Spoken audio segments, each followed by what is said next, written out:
ಜನಪ್ರತಿನಿಧಿ ಅಂದ್ರೆ ಜನರ ಸೇವೆಗೆ ಮೀಸಲಾದವರು. ಹೆಚ್ಚಿನ ಕಡೆ ಜನಪ್ರತಿನಿಧಿಗಳು ತಮ್ಮ ಸ್ವಾರ್ಥಕ್ಕಾಗಿ ದುಡಿದರೆ, ಇನ್ನೂ ಕೆಲವರು ಜನರ ಸಮಸ್ಯೆ ನೀಗಿಸಲು ಯಾವ ಕಾರ್ಯ ಕೈಗೊಳ್ಳಲು ತಯಾರಾಗಿ ಸರ್ವರಿಗೂ ಆದಷ್ಟು ಪ್ರಾಯರಾಗ್ತಾರೆ. ಅಂತಹ ಒಬ್ಬ ಅಪೂರ್ವ ಸಾಧಕಿ ಹಾಗೂ ಮೊನ್ನೆ ತಾನೇ ದೆಹಲಿಯಲ್ಲಿ ನಡೆದ 78ನೇ ಸ್ವಾತಂತ್ರ್ಯೋತ್ಸವದಲ್ಲಿ ವಿಶೇಷ ಅತಿಥಿಯಾಗಿ ಭಾಗವಹಿಸಲು ಆಹ್ವಾನ ದೊರೆತ ಗ್ರಾಮ ಪಂಚಾಯತ್ ಅಧ್ಯಕ್ಷರೊಬ್ಬರ ಬಗ್ಗೆ ತಿಳಿಸುತ್ತೇವೆ. ದಕ್ಷಿಣ ಕನ್ನಡ ಜಿಲ್ಲೆಯ ಪೆರುವಾಯಿ ಗ್ರಾಮದ ಗ್ರಾಮ ಪಂಚಾಯತ್ ಅಧ್ಯಕ್ಷೆಯವರು. ಹೆಸರು ನಫೀಸಾ.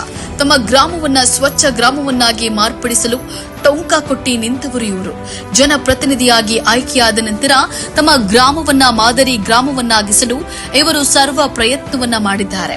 ಈ ಹಿಂದಿನ ಅವಧಿಯಲ್ಲಿ ಗ್ರಾಮ ಪಂಚಾಯತ್ ಉಪಾಧ್ಯಕ್ಷರಾಗಿದ್ದ ಇವರು 1 ವರ್ಷದಿಂದ ಅಧ್ಯಕ್ಷರಾಗಿ ಸೇವೆಯನ್ನ ಸಲ್ಲಿಸುತ್ತಿದ್ದಾರೆ. ಪಂಚಾಯತ್ ವ್ಯಾಪ್ತಿಯ ರಸ್ತೆ, ಎಡಬ್ಲ್ಯೂಸಿ, ನರೇಗಾ ಇತ್ಯಾದಿ ಅಭಿವೃದ್ಧಿ ಯೋಜನೆಗಳಲ್ಲಿ ಇವರು ಶ್ರಮಿಸಿದ್ದಾರೆ. ಅನೇಕ ವಿದ್ಯಾರ್ಥಿಗಳಿಗೆ ಪುಸ್ತಕ, ಸಮವಸ್ತ್ರ ಉದಾರವಾಗಿ ನೀಡುವ ಮೂಲಕ ಗಮನ ಸೆಳೆದಿರುವ ನಫೀಸಾ ರಾಜ್ಯ institute of rural development in solid waste management ಸಂಪನ್ಮೂಲ ವ್ಯಕ್ತಿಯಾಗಿದ್ದಾರೆ. ಇದಲ್ಲದೆ ಗ್ರಾಮದ ತ್ಯಾಜ್ಯ ಸಂಗ್ರಹಣೆಗೆ ಸಮಸ್ಯೆಯಾಗಿದ್ದ ಸಂದರ್ಭದಲ್ಲಿ ಸ್ವತಃ ತಾವೇ ತ್ಯಾಜ್ಯ ವಿಲೇವಾರಿ ವಾಹನವನ್ನ ಚಲಾಯಿಸಿ ತ್ಯಾಜ್ಯ ಸಂಗ್ರಹಿಸಿದ್ದು ದೇಶದ ಗಮನವನ್ನ ಸೆಳೆದಿತ್ತು.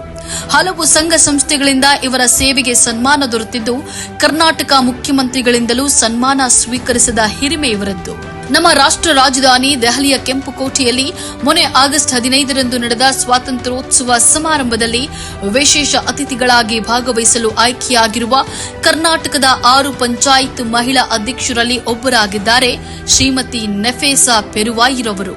ಅಲ್ಲದೆ ದಕ್ಷಿಣ ಕನ್ನಡ ಜಿಲ್ಲೆಯಿಂದ ಆಯ್ಕೆಯಾದ ಏಕೈಕ ಅಧ್ಯಕ್ಷೆ ಕೂಡ ಹೌದು.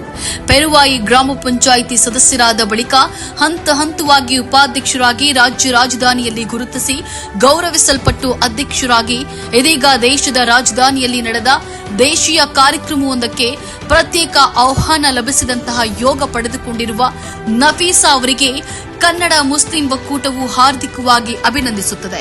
ಸರ್ವರಿಗೂ ಮಾದರಿಯಾಗಿ ಆಡಳಿತ ನಡೆಸುವ ಇವರಿಗೆ ಶುಭವಾಗಲಿ ಹಾಗೂ ಇನ್ನೂ ಹೆಚ್ಚಿನ ಸಮಾಜಮುಖಿ ಕೆಲಸಗಳು ಇವರಿಂದ ಸಮಾಜಕ್ಕೆ ದೊರೆಯಲಿ ಎಂದು ನಾವು ಆಶಿಸುತ್ತೇವೆ.